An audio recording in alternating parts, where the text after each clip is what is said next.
Muito boa tarde a todos vocês que nos acompanham aqui pelo Notícias Agrícolas. Eu sou Letícia Guimarães e a gente começa agora mais um boletim, dessa vez falando sobre a crise em relação aos custos de produção para a avicultura lá no Rio Grande do Sul. E quem vai trazer detalhes para a gente sobre o que está acontecendo e quais as medidas que vão ser tomadas é o presidente executivo da Asgave, o José Eduardo dos Santos. Seja muito bem-vindo, José Eduardo. Obrigado, Letícia, e mais uma vez é um prazer poder estar aqui participando do Agronotícias, né, poder divulgar aí, né, do AgroLink, né, poder divulgar aí a situação que nós estamos passando aqui ultimamente. José Eduardo, a gente vem noticiando, né, semana após semana aqui no Notícias Agrícolas, não só na questão da avicultura, também na suinocultura, né, que a questão de milho e farelo de soja, os preços estão em patamares muito altos, a gente vê que a proteína animal em si, as altas, né, os movimentos de preço não acompanham, né, esses patamares da alimentação dos animais. E qual que está sendo a realidade aí no Rio Grande do Sul? Bom, nós estamos observando esse cenário já desde o ano passado, né? Meados do ano passado, né, quando começou essa evolução com certa intensidade, né, do aumento do preço dos grãos, né, ultrapassando aí qualquer barreira prevista anteriormente, né? Então, com isso, o que aconteceu? Nosso setor que produz alimento em larga escala e já trabalha com margens apertadíssimas, tanto para a produção de carne de frango, quanto para a produção de ovos, para atender a população, né, nós sentimos o impacto disso aí diretamente, né? Porém, até o final do ano passado, nós tínhamos aí indústrias de pequeno, médio e grande porte, né, que tinham já entrado na sistemática da compra futura de grãos, então suportaram ainda, né, algumas dessas indústrias até o final do ano passado com milho já comprado anteriormente. Porém, agora, né, janeiro, fevereiro, como a situação não voltou a um ponto de equilíbrio, a patamares mais realistas, né, em relação, né, ao que vínhamos trabalhando nos últimos anos, e veja bem, não queremos que o milho seja preços que não dê condições para o produtor de grãos se capitalizar, né, nós sentimos esse impacto agora, né, e estamos com sérios problemas para manter a nossa produção, né, evitando, né, essa distorção toda no nosso fluxo produtivo, que é poder produzir, poder arcar com o custo de produção, né, e atender os demais compromissos que o setor tem. E com tudo isso que nós estamos observando, né, nós já vimos lá em novembro e dezembro, né, com algumas indústrias e produtores sinalizando, né, que teriam que reduzir em torno de 10% a produção já para evitar situações piores, mas sempre com a expectativa que numa virada de ano, né, com uma expectativa de que as coisas iriam acontecer em relação à diminuição da pandemia com certa celeridade, né? Nada disso aconteceu, né, e os preços de grãos continuaram em patamares elevados. E os nossos produtos, né, não acompanharam e nem podem acompanhar, né, esses percentuais de aumento que tiveram aí o milho e o farelo de soja. Então, isso agora gerou um movimento muito preocupante, né, por parte do setor, né, quando nós recebemos aqui já na semana passada comunicados de indústria. Isso não é um movimento do setor, né, é consequências do que vem acontecendo. Então, as indústrias estão nos comunicando, né, que irão reduzir a produção. Umas vão reduzir 15%, as outras vão reduzir 20%, as outras vão reduzir, uma até comentou que vai reduzir 30%, e isso ali na frente nos preocupa mais ainda, porque é redução não só de produção, é redução de empregos, é redução de atividade rural, é redução de aquisição de outros insumos, como embalagens, né, plástico, papelão, diminuição de combustível, de transporte, né, isso tudo poderá gerar efeitos aí mais danosos aí para a nossa economia e os setores que estão envolvidos indiretamente com o setor. Mas nós não queremos isso. Nós não estamos querendo buscar isso justamente para podermos aí capitalizar o nosso setor. Não, né? Senão nós teríamos parado lá durante a pandemia, né, quando nós continuamos trabalhando, mesmo com as pressões dos órgãos que fiscalizam justamente o ambiente do trabalho, no sentido de manter a proteção dos colaboradores, nós continuamos lá trabalhando, as indústrias investiram, e investiram pesado, só que no Rio Grande do Sul nós investimos mais de 50 milhões de reais nos procedimentos de prevenção, na aquisição de EPIs, né, uma série de adequações, transporte, para continuar atendendo a população, né, com alimentos acessíveis, que é a carne de frango e ovos. Porém, agora, né, e acompanhando ainda lá os fechamentos de mercados, né, de potenciais compradores dos nossos produtos, né, mas agora, né, nós estamos numa situação que requer o máximo cuidado. E há uma alternativa, e há uma solução. Tá? Com os pedidos que nós encaminhamos em novembro, em dezembro do ano passado, encaminhamos agora em janeiro, né, ao Ministério da Agricultura, né, no sentido de adotarmos aí um plano de contingência, né, para aliviar essa pressão toda, né, que está recaindo sobre o setor. E são medidas que, para nós, são medidas temporárias, nós não queremos medidas eternas e tampouco nos beneficiarmos, né, mas sim dar condição de ultrapassar esse momento crítico, né, com medidas de contingenciamento temporárias que não vão descapitalizar o produtor de grãos e muito menos aqueles que comercializam os grãos dentro do país e para fora do país. Certo, José Eduardo, uma dessas medidas, né, que é solicitada pela Asgave, né, representando aí a cadeia produtiva de frangos de corte e de ovos aí no Rio Grande do Sul, é a retirada do PIS/COFINS para importar o milho dos Estados Unidos. Mas aí eu te faço uma pergunta, os Estados Unidos, eles conseguiriam, né, teria milho, né, para mandar para o Brasil, porque a gente vê também sempre destacando aqui no Notícias Agrícolas que a demanda pelo milho americano, também de outros países e principalmente da China, que também está indo atrás de milho, não só de soja, está muito grande. Teria esse abastecimento para cá? Veja bem, né, quando a gente fala do PIS/COFINS, não é somente milho dos Estados Unidos, ele pode ser de qualquer outro país que tenha condições de fornecer o milho para o Brasil.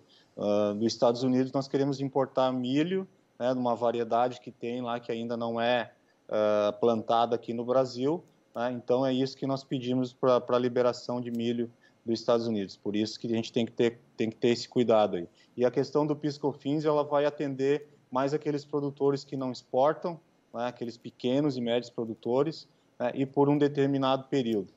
E o milho importado dos Estados Unidos, sim, é uma questão mais técnica, uma questão mais de avaliação da variedade, da cultura desse grão, que ainda não está autorizada no Brasil, e nós precisamos de uma autorização, mesmo que temporária, né, deixando bem claro e assumindo o compromisso que esse grão é exclusivamente para a ração animal. E, José Eduardo, só para a gente conseguir mensurar, né? Você falou aí de uma redução que as próprias indústrias têm passado, né, para vocês aí da associação, entre 15% a 30% na produção de frango.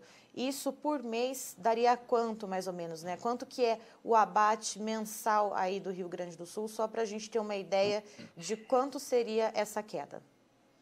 Olha, nós abatemos em média aí, né, em tempos normais, digamos assim, né, quando estamos com fluxo equilibrado, com custo equilibrado, né, sem entraves, né, no mercado interno e mercado externo, o Rio Grande do Sul abate em torno de 68 milhões de aves aí por mês.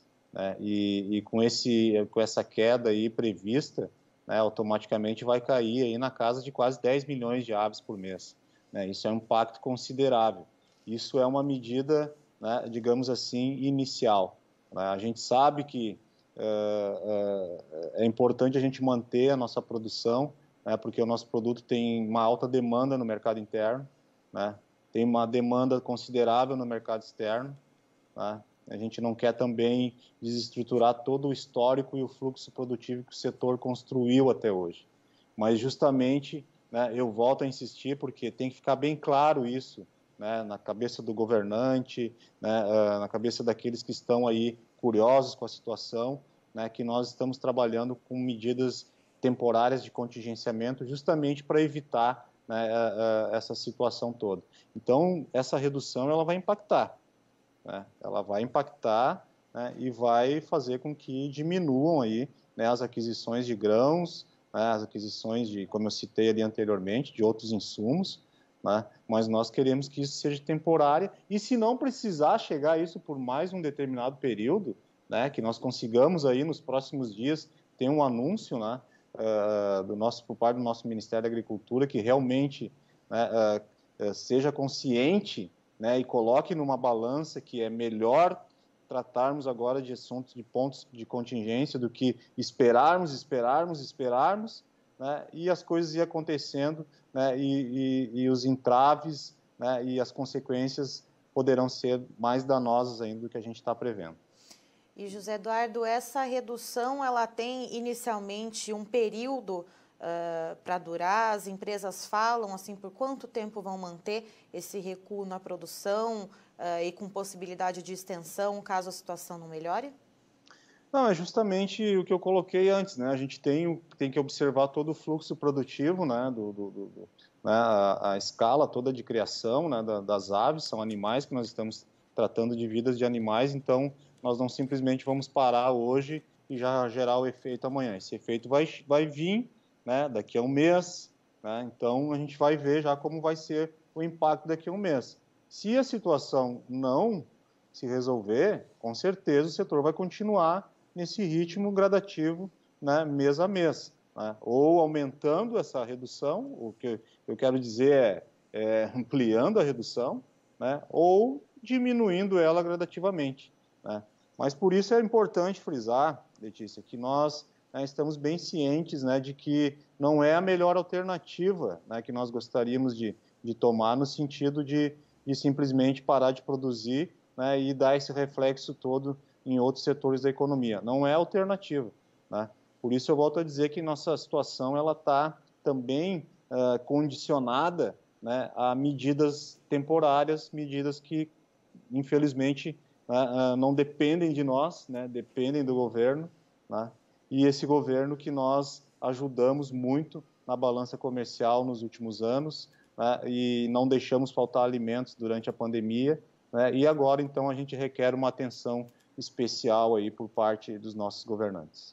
Essa diminuição para frangos de corte, José Eduardo, ela viria no sentido de diminuir os alojamentos e também aí emendo a pergunta, né, para os ovos.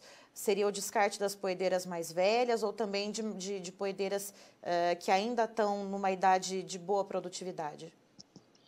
Quando a gente fala em reduzir produção, não há outra alternativa a não ser diminuir alojamento, né? Na situação do frango de corte e na situação da postura é o descarte, né? E também diminuir alojamento, também faz parte. E já vem acontecendo isso, né? De dezembro para cá, a gente já vem observando aí uma diminuição no alojamento de produção de ovos, né? No sentido aí de tentar adequar. Então, o setor de frango de corte é diminuir o alojamento de pintos de corte, né? De matrizes, né? Tudo isso, e isso gera um problema para nós, porque depois, para retomar isso aí, também vai levar um determinado período, né? Porque, como eu falei, nós estamos falando de ciclos de vida de animais, né, para a produção de proteína, não é simplesmente apertar um botão e parar de produzir, né?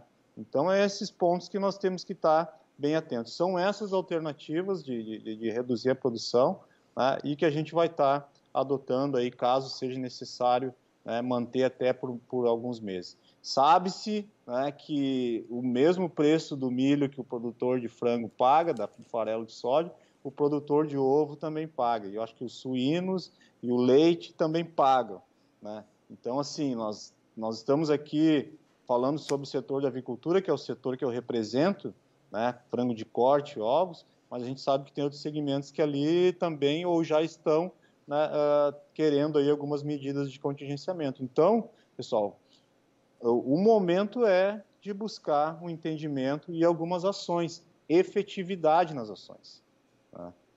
E o que nos deixa assim com certa convicção de que um plano de contingência resolveria, né, porque é a sinalização que nós precisamos para acalmar o mercado, para dar condições de um planejamento de produção dentro de uma realidade, né, que venha a dar condições do setor ultrapassar esse momento crítico, né, e manter, sim, né, o incentivo ao produtor de grãos, de soja, né, que cresceu muito também graças ao nosso setor, e vice-versa, nós crescemos também graças ao produtor de milho, ao produtor de soja, né? Então, acho que nós precisamos agora buscar por uma questão temporária e de evitar danos maiores, né, todos buscarem uma solução, né? Sem oportunismos, né, nós vamos reduzir a produção, mas isso não quer dizer que vai ter espaço aqui no mercado gaúcho para despejo de produtos de outros estados ou de outros, porque tem muitos estados também que estão na situação igual, né, que nós estamos passando aqui. Nós, talvez um pouquinho pior, por termos 2 estiagens seguidas, né, mas tem estados aí que estão numa situação pior. Então, é imprescindível aí um momento de muita reflexão e de ações efetivas aí para se garantir, né, que o setor ultrapasse esse momento e evite que perdure, né, essa questão toda da redução de produção. Isso é muito preocupante, né, porque, como eu disse, vai acabar, né, tendo problema de disponibilidade, de abastecimento, de manutenção de empregos, de atividade rural, né, isso acarreta em queda de divisas para Estado, para municípios, né, e a gente não quer isso, a gente quer justamente, né, poder ter agora uma válvula de socorro e poder ali na frente continuar a nossa produção. Certo, José Eduardo, eu agradeço a sua participação aqui conosco no Notícias Agrícolas, você é sempre muito bem-vindo. Ok, obrigado, Letícia, e a gente está à disposição aí para poder passar outras informações e poder também estar comunicando aí o setor e aqueles que dependem aí do nosso setor aí, né, as informações de como nós vamos estar nos comportando aí em relação ao mercado daqui para frente. Muito obrigado.